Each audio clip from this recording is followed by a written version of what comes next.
everyone. I am Ombika Borua, Assistant Professor in English of Brahmananda, Keshab, Chandra College. Today, I would like to say a few words about William Shakespeare to commemorate his 456th birth anniversary. William Shakespeare is hailed as one of the most iconic writers in the English language and the world's greatest dramatists. He is often called England's national poet and the Bard of Avon, with his surviving works, which consists of about 38 plays, 154 sonnets, 2 long narrative poems, and several other poems. His plays have been translated into every major living language and are performed more often than those of any other playwright. Born to John Shakespeare, a glove maker and tradesman, and Mary Arden, the daughter of an affluent farmer, William Shakespeare was baptized on April 26, 1564 in Stratford-upon-Avon. His actual birth date remains unknown, but is traditionally observed on April 23rd, that is St. George's Day, because at that time infants were baptized 3 days after their birth. Thus, scholars believe that Shakespeare was born on April 23rd, the same day on which he died at the age of 52. Being the third child of 8 and the eldest surviving son, biographers believe that Shakespeare attended the local free grammar school named King's New School, where the curriculum would have stressed a classical education of Greek mythology, Roman comedy, ancient history, rhetoric, grammar, Latin, and possibly Greek. Throughout his childhood, Shakespeare's father struggled with serious financial debt. Therefore, unlike his fellow playwright Christopher Marlowe, he did not attend university. Rather, in 1582, at the age of 18, he married Anne Hathaway, a woman 8 years his senior. Their first child, Susanna, was born in 1583, and twins Hamlet and Judith came in 1585.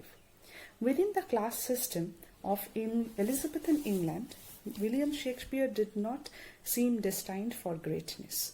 He was not born into a family of nobility or significant wealth. He did not continue his formal education at university, nor did he come under the mentorship of a senior artist, nor did he marry into wealth or prestige. His talent as an actor seems to have been modest, since he is not known for starring roles. His success as a playwright depended in part upon royal patronage. Yet, in spite of all these limitations, Shakespeare is now the most performed and read playwright in the world. Thank you. Today is the 23rd of April, and it is supposed to be the birth anniversary of William Shakespeare. We, the students and teachers of the Department of English, Brahmananda, Keshab, Chandra College, have decided to celebrate the day in a slightly different manner this time. We are posting videos of ourselves reading poems and extracts from his plays. Artwork and some poems have also been written by the teachers and students of the department. They will also be presented. Now let me introduce myself. I am Lisa Chatterjee, Associate Professor and Head of the Department of English, Brahmananda, Keshab, Chandra College. I will be reading sonnet number 116 by William Shakespeare as a tribute to the great bard of Avon.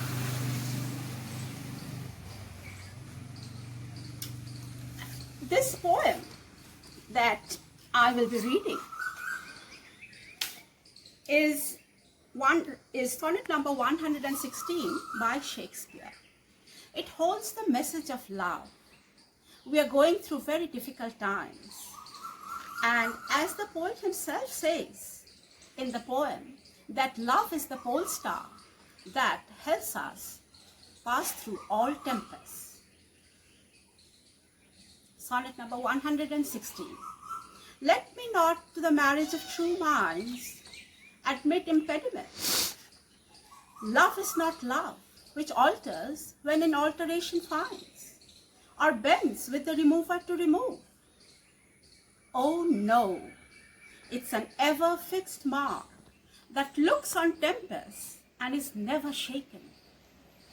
It is the star to every wandering bar, whose words are known, although his height be taken. Love's not time's fool, though rosy lips and cheeks within his bending sickle's compass come. Love alters not with his brief hours and weeks, but bears it out even to the edge of doom. If this be error, and upon me proved, I never writ, nor no man ever loved.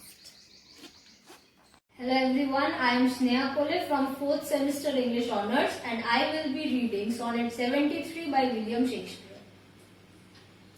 That time of year thou mayst in me behold, when yellow leaves, or none, or few, do hang upon those boughs which shake against the cold, bare ruined choirs where late the sweet birds sang. In me thou seest the twilight of such day, as after sunset fadeth in the west, which by and by black night doth take away, death's second self that seals up all in rest. In me thou seest the glowing of such fire, that on the ashes of his youth doth lie, as the deathbed whereon it must expire, consumed with that which it was nourished by. This thou perceivest, which makes thy love more strong, to love that well which thou must leave ere long. Thank you. Hello everyone, respected ma'am, respected seniors and all my dear friends. Today I am Shashwati of 2nd Sem of English Honours. We are going to present a Sonnet 65 of William Shakespeare. So here I start. Sonnet 65. Since brass, nor stone, nor earth, nor boundless sea, but sad mortality also weighs their power, how with this race shall beauty hold a plea, whose action is no stronger than a flower? Oh, how shall summer's honey breath hold out against the wakeful seas of weathering days, when rocks impregnable are not so stout, nor gates of steel so strong, but time decays? O fearful meditation, where clerk shall time's best jewels from time's chest lie hid, or what strong hand can hold his swift foot back? Or who his spoil of beauty can forbid? Oh, none unless this miracle have might, that in black ink my love may still shine bright. That in black ink my love may still shine bright. Thank you so much. Stay safe, stay home. Thank you. Good afternoon, teachers, my dear friends, and my seniors. I am Srija Ghosh of 2nd Sem English Honours. Today, as you all know, is the great William Shakespeare's birthday. He is a great poet and also a legendary dramatist. And to give him a tribute, I am going to recite one of his sonnets. Sonnet 30. When to the sessions of sweet silent thought I summon up remembrance of things past, I sigh at the lack of many a thing I sought, and with old woe new wail my dear time's waste. Then can I drown and I unused to flow for precious friends hid in death's dateless night, and weep afresh love's long since cancelled woe, and mourn the expense of many a vanished sight. Then can I grieve at grievances foregone, and heavily from woe to woe tell over the sad account of fore bemoaned moan, which I knew pay as if not paid before. But if, the while I think on thee, dear friend, all losses are restored and sorrows end. Thank you. Stay home, stay safe. Hello, I am Dr. Nishi Pulagurtha, Associate Professor in the Department of English, Brahmananda Chandra College. And on the occasion of the birthday of the Bard of Avon, William Shakespeare, I would like to read my poem titled The Real and the Unreal. The Real and the Unreal. I teach the Bard in a hot summer classroom. When the heat bothers, they are waiting for some respite from the heat and the Bard. Star-crossed lovers, the villain hero, the murderous hero, disguises all around, hiding behind clothes, behind facades, covering up the truth. It is just like in the real world, someone says, much the same, though years have passed between, holding up for us to see. To see and ignore, to conceal, to lie, to bluff, to fight against known and unknown enemies, harboring all around. Waiting to pierce, to stab, to hurt, to wreck, to destroy, to ruin, to reveal the truth. Ugly and bizarre, unreal, yet real. Thank you. Hi, I am Mohan Devnath, 4th semester English Honours. Today I am going to read out Blow Winds and Crack Your Cheeks, a dramatic monologue by King Lear, taken from the play King Lear, written by William Shakespeare. Blow winds and crack your cheeks, rage, blow, you cataracts and hurricanes, spark till you have drenched our steeples, drowned the cocks. You sulphurous and thought-executing fires, vaunt couriers to oak-cleaving thunderbolts, singe my white head.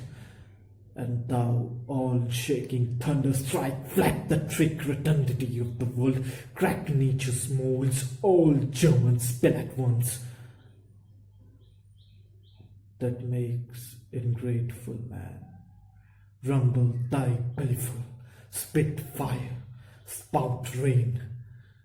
Now rain, wind, thunder, fire are my daughters. I tax you not, you elements, with unkindness. I never gave you my kingdom, called you children. You owe me no subscription. Then let me fall your horrible pleasure. Here I stand, your slave, a poor and firm, weak and despised old man. But still I'll call you servile ministers, that will with two pernicious daughters join your high engendered battles against a head so old and white as this.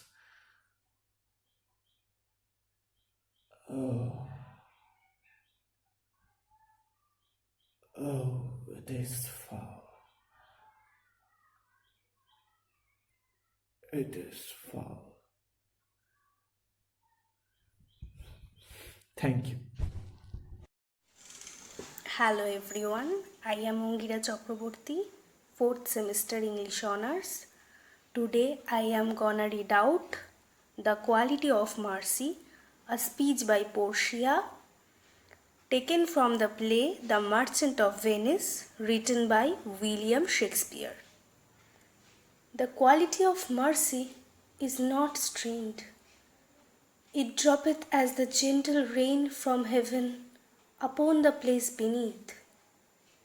It is twice blessed. It blesseth him that gives and him that takes. It is mightiest in the mightiest. It becomes the throned monarch better than his crown. His scepter shows the force of temporal power. the attribute to awe and majesty, wherein doth sit the dread and fear of kings, but mercy is above these scepters' sway. It is enthroned in the hearts of kings. It is an attribute to God Himself. And earthly power doth then show likest gods, when mercy seasons justice. Therefore, Jew, though justice be thy plea, consider this, that in the course of justice none of us should see salvation. We do pray for mercy, and that same prayer doth teach us all to render the deeds of mercy. I have spoke thus much to mitigate the justice of thy plea, which if thou follow, the strict court of Venice must needs give sentence against the merchant there. Thank you. Hello everyone, my name is Shreya Guho, 4th semester English Honours, and I am going to recite It is the Cause, It is the Cause, a soliloquy by Othello, from the play Othello by William Shakespeare, Act 5, Scene 2. It is the cause, my soul, let me not name it to you, you chaste stars, it is the cause. Yet I'll not shed her blood, nor scar that whiter skin of hers than snow, and smooth as monumental alabaster. Yet she must die, else she will betray more men. Put out the light, and then put out the light. If I quench thee, thou flaming minister, I can again thy former light restore, should I repent me. But once put out thy light, thou cunningest pattern of exceling nature, I know not where is that Promethean heat that can thy light relume. When I have plucked thy rose, I cannot give it vital growth again. It must needs wither. I'll smell thee on the tree. O balmy breath that dost almost persuade justice to break her sword, one more, withers when thou art dead, and I will kill thee and love thee after. One more, and that's the last. So sweet was ne'er so fatal. I must weep, but they are cruel tears. His sorrows heavenly strikes where it doth love. She wakes. Thank you. Hello, respected professors, elders, and fellow classmates. I'm Shan Mukherjee of second semester English Honours. I'm here to talk about words of wit and wisdom as said by a fool in the play Twelfth Night as written by William Shakespeare. Let's get on with it. The first he says, wit and be thy will put me into good fooling. Those wits that think they have thee do very often prove fools, and I that am sure I lack thee may pass for a wise man. For what says Queen Apollos, better a witty fool than a foolish wit. God bless the lady. Olivia, take the fool away. Thirsty, do not hear, fellows. Take away the lady. Olivia, go to, you're a dry fool. I'll no more of you, besides you grow dishonest. Thirsty, two false Madonna, that drink and good counsel will lament, for give the dry fool drink, then is the fool not dry, but the dishonest man meant himself, if he meant, is no longer dishonest. If he cannot let the butcher mend him, anything that's mended is but best. Virtue that transgresses is but best with sin, and sin that amends is but best with virtue. If this simple syllogism will serve, so if it will not, what remedy? As there is no true cuckold but calamity, so beauty is a flower The lady bade, "Take away the fool." Therefore, I say again, take her away. Hello, I am Shuchira Sharkar, Associate Professor, Department of English, Brahmananda Keshab Chandra College. Today, 23rd April 2020 marks the 456th birth anniversary of William Shakespeare, the Bard of Avon. I pay my deep homage to the great artist and read out a few lines from the great tragedy Macbeth. It is the first scene of the fifth act, the famous sleepwalking scene, and thus speaks Lady Macbeth. "Out, damned spot! Out, I say! 1, 2. Why, then it's time to do it. Hell is marking. Fee, my lord, fee, a soldier and a feared. What need we fear who knows it when none can call our power to account? Yet, who would have thought the old man to have had so much blood in him? The Thane of Fife had a wife. Where is she now? What, will these hands never be clean? No more of that, my lord, no more of that. You mar all with this starting. Here's the smell of the blood still. All the perfumes of Arabia will not sweeten this little hand. Oh, oh, oh. And last but not the least, all the participants in this video recorded their own portions, staying inside their own homes by maintaining physical isolation and social distancing. This video is being edited by Pritam Mojumdar, 4th semester English Honours student, BKC College. And it's a humble request to all of you that please maintain physical isolation and social distancing, wash your hands with soap, use a hand sanitizer, wear a mask when needed, and stay home, stay safe.